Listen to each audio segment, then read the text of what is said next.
Di akhir pernyataan kuasa hukum Ahok, Habri Jemad mengatakan menyerahkan kepada majelis hakim dan mengatakan bahwa Kiai Haji Ma'ruf Amin memberikan keterangan palsu, Pak Nikolai. Jelas di situ katakan apabila kami sudah memberikan buktinya kepada majelis hakim loh ini, kami minta saksi diproses dengan keterangan palsu, diproses secara hukum dengan keterangan palsu.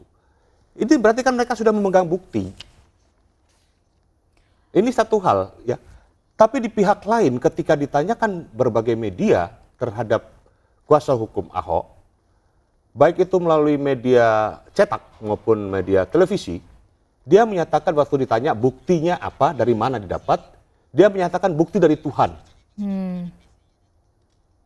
Emangnya Tuhan mau terlibat dalam perkara-perkara seperti begini? Mungkin akan dibuktikan ketika persidangan lanjutan, bukan kepada media, Pak Nikolai.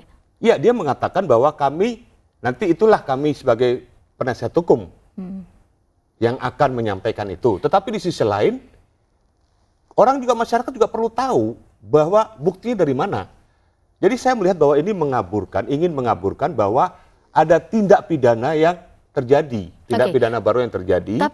Untuk mengaburkan itu, maka diciptakanlah suatu percakapan atau suatu statement atau suatu ucapan bahwa bukti itu pertama dari Tuhan, nanti kami yang berhak untuk menyerahkan kepada majelis hakim. Kenapa tidak dibuka sehingga tidak timbul polemik? SBY mengatakan penyadapan karena timbul polemik. Ini permasalahan. Sementara penasihat hukum menyatakan bahwa kami ada bukti. Terdakwa mengatakan kami punya data yang lengkap. Tapi Pak Nikolai, Anda melihat benar adanya bukti yang dimiliki mereka, atau mereka sebenarnya hanya mendengarkan informasi dari seseorang soal telepon yang dilangsungkan pada hari Kamis tanggal 6 pukul 10.16 waktu Indonesia Barat itu? Kalau saya melihat mereka punya bukti. Berarti Pak Nikolai kalau punya bukti melibatkan pihak lain? Saya tidak mau menjustifikasi melibatkan pihak lain, tapi saya yakin bahwa mereka punya bukti. Karena apa? Beberapa waktu yang lalu ketika novel Mbak Mukmin diperiksa, kemudian novel juga mengucapkan bahwa dia mendapat telepon dari Kepulauan Seribu. Ini kan menjadi rame, ya kan? Mereka akan mencari tahu percakapan itu. Kapan dan dari mana dan berapa banyak orang.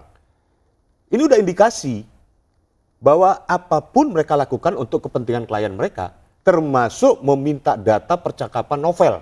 Misalnya, ya kan? Sekarang percakapan daripada Kiai Haji Ma'ruf Amin dengan SBY. Jadi Pak Nikolai, bagaimana jika memang benar adanya keterkaitan dengan pihak lain itu? Apakah kasus ini akan semakin panjang? Saya tidak bisa mengatakan bahwa keterkaitan dengan pihak lain, tetapi indikasi bisa saja terjadi. Karena dari mana mendapatkan bukti itu? Seandainya mereka dapatkan dari pihak provider atau pihak telepon. Ini dalam ketentuan KUHP mengatur.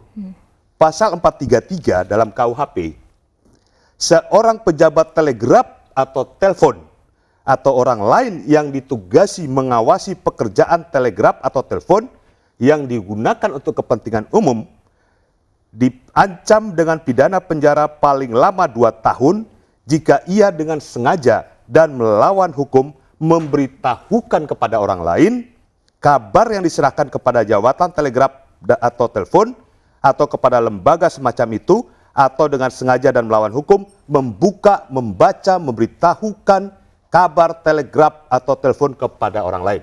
Jelas. Berarti kedua pihak bisa dikenakan pasal 433 ini, baik itu provider atau pejabat yang memberikan maupun orang yang meminta. Jadi ini tidak ada celah. Mereka tahu ini para pengacara kondang ini. Semakin panjang dong Pak Nikolai akhirnya kasus baru yang mencuat ini. Saya paham bahwa ini tim kuasa hukum Ahok ini jam terbangnya udah bagus, sudah tinggi-tinggi. Dan mereka tahu akan permasalahan ini akan menjadi permasalahan hukum baru. Sehingga akhirnya mereka berusaha untuk mengaburkan itu.